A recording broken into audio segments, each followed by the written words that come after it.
work that I do is about humanizing baby loss, because it's like these babies, they are human beings. If they were here, they would be running around just like every other baby. And I feel like that's what people tend to forget. They forget that these babies are humans.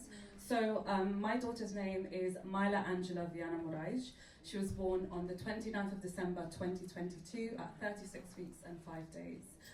When I talk about baby loss, there are two things here: prevention and the aftercare, bereavement aftercare. Now, my daughter could have been here today if they noticed that I had preeclampsia.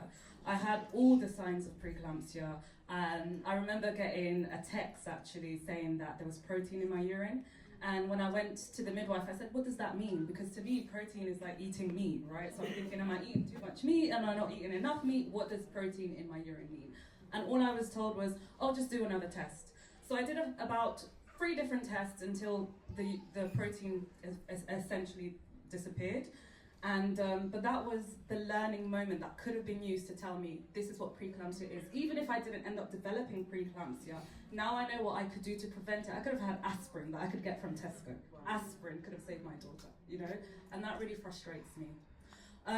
What I also like to talk about is, you know, what my daughter was to me. So I often like to talk about the stories that I shared with her. I went to Portugal with her. She got to meet her grandparents, or her great-grandparents, actually, my grandparents. She loved to eat feta cheese, bagels, and Marmite. This is what I talk about when it comes to humanizing baby loss. These are babies that I spent, you know, some of us spent 9 months. It does actually, in fact, it doesn't matter how long you spent with your baby. You spent moments, you have memories, you had things that no one asks you anymore. How was your pregnancy? What were your cravings? Why don't we ask these questions? These are so important to make families realize that their babies matter and they are part of their story.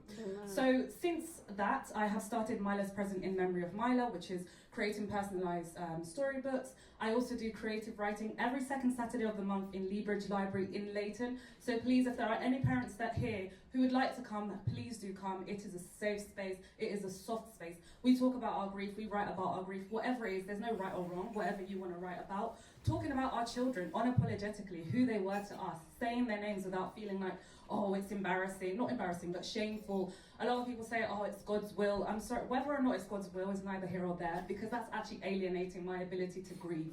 Because a lot of people feel like, oh, I can't be upset because God decided so. Or actually, that might even shift the way some people feel about their grief, because they might think, oh, well, I can't grieve because if God decided, then that's it.